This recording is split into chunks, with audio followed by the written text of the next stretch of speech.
నమస్తే, welcome to our channel. Liquor స్కామ్లో ఏ క్షణమైనా ఏదైనా జరగవచ్చు అని చెప్పి పలువురు అయితే విశ్లేషిస్తున్నారు. మరి ఎందుకంటే నిన్న విజయసాయిరెడ్డిని సుదీర్ఘ కాలం పాటు ఈడీ విచారించింది. ఈ రోజు మరి విజయసాయిరెడ్డి చెప్పిన విధంగా మిథున్ రెడ్డిని ప్రశ్నిస్తుందా, లేదు అంటే ఆల్రెడీ బెయిల్ పైన ఉన్నటువంటి మిథున్ రెడ్డి బెయిల్ రద్దయ్యి అరెస్ట్ అయ్యే అవకాశాలు కనిపిస్తున్నాయా, ఈడీ అరెస్ట్ చేస్తుందా? ఇటువంటి ప్రశ్నలు అయితే చాలా ఉత్పన్నమవుతున్నాయి. మరి ఏం జరగబోతుంది తెలుసుకునే ప్రయత్నం చేద్దాం. దీన్ని విశ్లేషించడానికి మనతో పాటుగా ఉన్నారు సీనియర్ జర్నలిస్ట్ దుర్గకుమార్ గారు. నమస్తే సార్. నమస్తే శ్రావణి, మన వీక్షకులు. నిన్న సుదీర్ఘ కాలం పాటు విజయసాయిరెడ్డిని ప్రశ్నించడం, మరి ఆధారాలను ముందు పెట్టి మిథున్ రెడ్డిని ప్రశ్నించబోతున్నారు. సో మిథున్ రెడ్డి ఏ ఆన్సర్ అయితే చెప్తారో అది ఢిల్లీ పంపిస్తారు. మొత్తానికి ఈడీ మిథున్ రెడ్డిని అరెస్ట్ చేయబోతుందని కొందరు చెప్తున్నారు. మరి ఏదైతే సిట్ బెయిల్ ఇచ్చిందో ఆ బెయిల్ కూడా రద్దయ్యే అవకాశాలు కనిపిస్తున్నాయని కొందరు చెప్తున్నారు. అసలు ఈ లిక్కర్ స్కామ్లో కీలక పరిణామం జరగబోతుందంటారా? అసలు ఇప్పుడు మిథున్ రెడ్డి పైన ప్రశ్నల వర్షం కురిపిస్తుంది, మరి ఆయన అరెస్ట్ అయ్యే అవకాశాలు కనిపిస్తున్నాయంటారా? నిన్న విజయసాయిరెడ్డి గారిని కూడా చిన్న గ్రిల్లింగ్ జరగలేదమ్మా. 7 గంటల పాటు ఈడీ ప్రశ్నించింది అంటే అక్కడ విషయం లేకుండా 7 గంటల పాటు వాళ్ళు ప్రశ్నించే సందర్భం ఉండదు. వాళ్ళు ఒక్క నిమిషం కూడా వేస్ట్ చేసుకోరు. వాళ్ళ దగ్గర ఉన్నటువంటి ఎవిడెన్సెస్ని చూపించి వీళ్ళు ప్రశ్నించినప్పుడు ఈయన తెలుసన్నా తెలియదన్నా మర్చిపోయానన్నా గుర్తులేదన్నా జరిగే మార్పు ఏమీ ఉండదు. ఎందుకంటే ఈడీ చూపించే సాక్ష్యాధారాలన్నీ డాక్యుమెంటరీ టెక్నికల్ ఎవిడెన్సెస్ ఉంటాయి. అలాంటి తర్వాత వీళ్ళ మధ్యలో జరిగిన కమ్యూనికేషను, వాట్సాప్ మెసేజ్ల్లో ఇలాంటివన్నీ కూడా రికార్డెడ్గా ఉన్నవే చూపిస్తుంది. దాని మీద మాత్రమే అడుగుతుంది. వేగ్గా ప్రశ్నించే సందర్భం అయితే ఉండదు. ఆల్రెడీ సిట్ వాళ్ళు అనేక రైడ్స్ చేసి అనేక ఇళ్ల మీద, ఆఫీసుల్లోనూ, తర్వాత వీళ్ళ బ్యాంక్ స్టేట్మెంట్ల విషయంలో, జ్యువెలరీ షాపులకు సంబంధించి వీళ్ళు ఎక్కడెక్కడ ఎలాంటి ఇన్వెస్ట్మెంట్లు పెట్టారనే దాంట్లో ఒక ప్రాథమికంగానే కాదు, ఇన్డెప్త్గా కూడా వాళ్ళు సాక్ష్యాలు అంటే మీరు చెప్పినట్టుగానే అటు సిట్ సేకరించిన ఆధారాలు కానివ్వండి, ఇటు విజయసాయిరెడ్డి ఇచ్చినటువంటి వాంగ్మూలం కానివ్వండి, ఇవన్నీ కూడా ముందు పెట్టి మిథున్ రెడ్డిని ప్రశ్నిస్తారు. సో ఇప్పుడు తెలీదు, గుర్తులేదు, మర్చిపోయాను, ఇటువంటి ఆన్సర్స్ చెప్పే అవకాశమే లేదు అని కొందరు చెప్తున్నారు. మరి మొత్తానికి మిథున్ రెడ్డి ఈ నోరు విప్పుతారంటారు? అసలే పిఎల్ఆర్కి సంబంధించినటువంటి లావాదేవీలు అన్నీ కూడా సిట్ దగ్గర ఉన్నాయి. ఏం జరగబోతుందండి? ఆయన నోరు విప్పినా విప్పకపోయినా, తల అడ్డంగా తిప్పినా నిలువుగా తిప్పినా, ఎటు తిప్పినా ఆ ఎవిడెన్సెస్ రికార్డెడ్గా బిగిచ్చేశారు. అందువల్ల నిన్న వాళ్ళతో పూర్తిగా సహకరించకపోయినా కూడా ఇంకా కొంత డెప్త్ అంశాలు తీసుకోవాల్సిన విషయం ఉందనేది, నిన్న 7 గంటల సమయం చాలలేదు అనేది ఒక రకంగా సాయిరెడ్డి గారే బయటకు చెప్పాడు. మళ్ళీ పిలుస్తారనుకుంటా అని. అంటే ఆయనకు అర్థమైంది ఇంకా పూర్తి విచారణ జరగలేదు అని. అయితే ఇవాళ మిథున్ రెడ్డి గారు విచారణ ఉంది కాబట్టి ఆయనతో నిన్నటి అబ్రప్ట్గా ఆపలేదు, అది వాయిదా వేసుకుంటారు. ఇప్పుడు మిథున్ రెడ్డి గురించి నిన్న ఆయన చెప్పిన అంశాలని మిథున్ రెడ్డిని అడిగినప్పుడు ఒకవేళ కనుక భిన్నమైన సమాధానాలు కనుక ఇస్తే కనుక ఇద్దరిని కూర్చోబెట్టి జాయింట్గా కూడా మాట్లాడతారు. ఎందుకంటే వీళ్ళిద్దరూ విధాన రూపకల్పన, అంటే కొత్త విధానాన్ని రూపొందించడంతో పాటు నిర్వహణ చివరి వరకు కూడా చేశారు. వీళ్ళిద్దరి మధ్యలో కూడా ఆర్థిక లావాదేవీలు ఉన్నాయి. తర్వాత వీళ్ళిద్దరికీ కూడా ఆ కుంభకోణంలో జరిగిన ఎంత అమౌంట్స్ జరిగినాయి, ప్రతి నెల ఎంత బిజినెస్ జరిగింది, అంటే ఈ 5 సంవత్సరాల్లో ఎంత వాల్యూమ్ ఆఫ్ బిజినెస్ జరిగింది, తర్వాత విదేశాలకి నిధులు మళ్లింపులో కూడా వీళ్ళ పాత్ర ఉందనేది కూడా వాళ్ళకి తెలుసు. దానికి సంబంధించిన అంశాలు కూడా ఈడీ పెడుతుంది.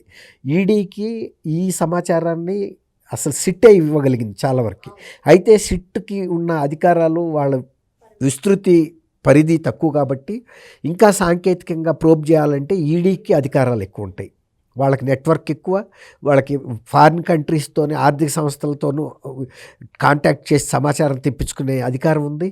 ఆ విధంగా చాలా ఇన్ఫర్మేషన్ పూల్ చేశారు నిన్న. అందుకే విజయసాయిరెడ్డి గారు బయటకు వచ్చిన తర్వాత ఏం మాట్లాడాడో కూడా ఆయన ఒక స్పష్టత చెప్పలేకపోయాడు. తను ఫ్యూచర్ గురించి కూడా తనేం చెప్పలేకపోయాడు. నేనేదో రాబిన్ హుడ్ లాగా ప్రజల్లోకి దూకుతానన్న మాట అంటున్నాడు, కానీ ఆ దూకుడు ఏమీ ఆయన మాటల్లో కనపడలా. ఇంకా నేను జగన్మోహన్ రెడ్డి గారికి నౌకరీగానే ఉన్నానన్న భావనే ఆయన మాటల్లో వ్యక్తమైంది. ఓ పక్కన నౌకరుగా ఉండి నన్ను ఎక్స్ప్లాయిట్ చేసి నేను సంపాదించిన డబ్బంతా పందికుక్కుల్లాగా క్వార్టరీ వాళ్ళు తినేశారు, ఇప్పుడు కూడా తింటున్నారు, నన్ను నమ్మలేదు, నన్ను ద్రోహం చేశారు, 20 నుంచి నా పరిస్థితి అవమానాల పాలైపోయా, పార్టీ నుంచి బయటకు వచ్చేసా అనేకం చెప్పాడు. అది ప్రజలకు సంబంధించిన అంశాలు ఏమీ లేవు.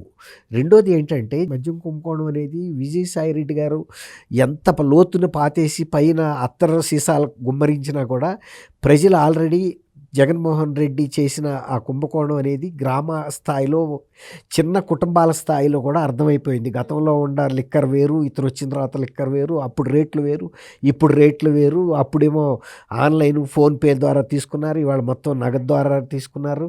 తర్వాత దీని మూలాన అనారోగ్యాలు వచ్చి చచ్చిపోయారు కుటుంబ సభ్యులు. అంతకుముందు నా ఆడబడుచుల పసుపు తాళ్ళు తెగిపోతుంటే నేను చూస్తా కూర్చుంటానా అన్న మనిషి మరి అనేక మంది చనిపోవటం, వితంతు పెన్షన్లు పెరగటం ఇవన్నీ కూడా జరిగినాయి. ఆరోగ్యాలు పాడై ఇవాళ కూడా లివరు, కిడ్నీసు ఇలాంటి దెబ్బతిని ఇంకా పైగా విజయసాయి రెడ్డి గారు అసలు ఈ లిక్కర్ కుంభకోణం అనేది జరిగిందో లేదో కూడా తెలియదు అన్నట్టుగా మాట్లాడుతున్నాడు. ఒక పక్కనేమో జగన్మోహన్ రెడ్డి గారికి తెలుసో తెలీదు, ఆయనకు కూడా తెలుసో లేదో అన్నట్టుగా మాట్లాడుతున్నాడు. ఆయన గురించి సర్టిఫికేషన్ నీకెందుకు?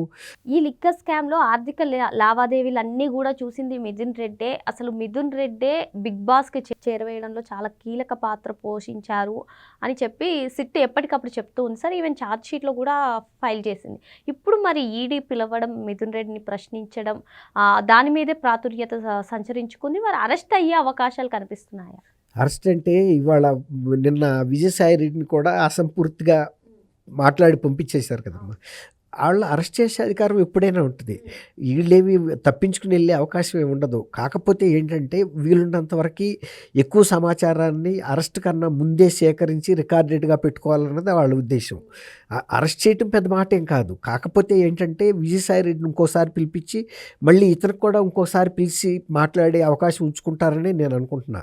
ఎందుకంటే ఇంత పెద్ద స్కామ్ని వీళ్ళు వెంటనే టక్టకా చెప్పేస్తారని ఈడీ కూడా ఊహించదు. ఈడీ కూడా ఒక స్లో ప్రాసెస్లో సిస్టమేటిక్గా రికార్డెడ్గా వెళ్తుంది. వీళ్ళతో ఏం మాట్లాడింది రికార్డ్ చేసుకుంటున్నారు. గతంలో వాళ్ళ దగ్గర ఉన్నటువంటి సమాచారాన్ని వీళ్ళ ముందు ఉంచుతున్నారు. టెక్నికల్ ఎవిడెన్స్ అవసరమైతే ప్రూఫ్స్ కూడా చూపిస్తున్నారు.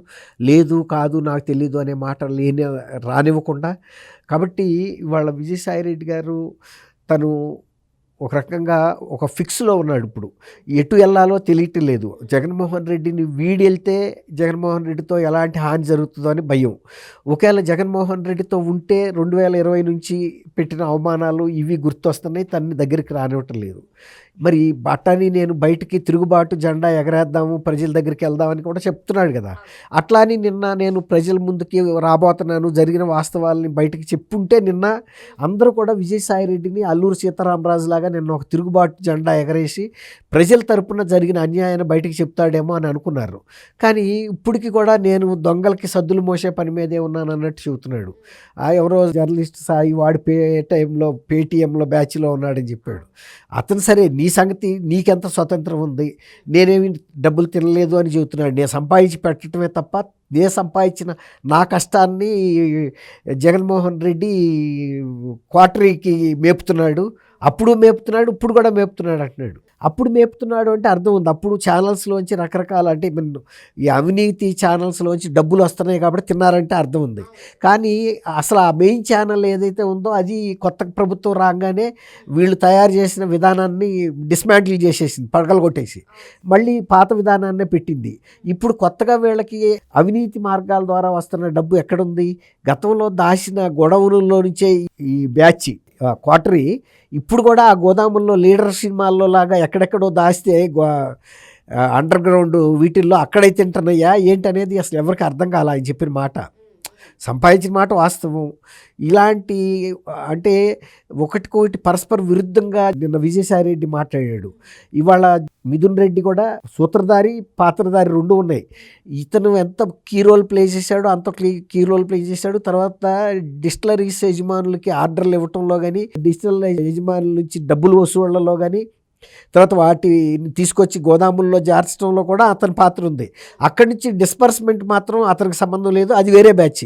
ఎట్లా ఉందంటే ఇప్పుడు ఇది ఎవరి కాళ్ళకి పూర్తి సమాచారం అందకుండా ఎవరి డ్యూటీస్ వాళ్ళు వాటర్ టైట్ కంపార్ట్మెంట్ లాగా పెట్టాడు జగన్మోహన్ రెడ్డి. ఒకవేళ వీళ్ళు ఎప్పుడైనా దొరికినా దీనికి సంబంధించి చెప్పాల్సి వస్తే పూర్తిగా డెడ్ ఎండ్కి వెళ్ళే సమాచారం లేకుండా. కానీ వీళ్ళెవరు కూడా అంతిమ లబ్ధిదారులు కాదనేది అర్థమవుతుంది. ఒకవేళ వీళ్ళే అంతిమ లబ్ధిదారులు అయితే, ఒకవేళ కనుక వీళ్ళు మేమే చేసామని చెప్తే ఆ వచ్చిన ఆదాయాన్ని లెక్కగట్టే ఎస్టిమేషన్స్ వాళ్ళు ఈడీ దగ్గర ఉన్నాయి. ఎందుకంటే గతంలో తెలుగుదేశం గవర్నమెంట్ దిగిపోయే నాటికి ఎంత ఆదాయం వస్తుంది మంత్లీ, అది మంచి లిక్కర్ సప్లై చేస్తే పరిమితమైన లాభాలు వేసుకుంటే, మరి వీళ్ళు అపరిమితమైన రేట్లు పెంచడం, నాణ్యత తగ్గించడం, ప్రతి స్టేజ్లో కమిషన్లో ఈ రకంగా ప్రతిదీ లాభసాటిగా పెట్టుకున్నారు కదా. అందువల్ల వీటికి సంబంధించిన పెట్టుబడులు చూపించమంటే మిథున్ రెడ్డి కానీ విజయసాయి రెడ్డి గారు కానీ చూపించే పరిస్థితి ఉండదు.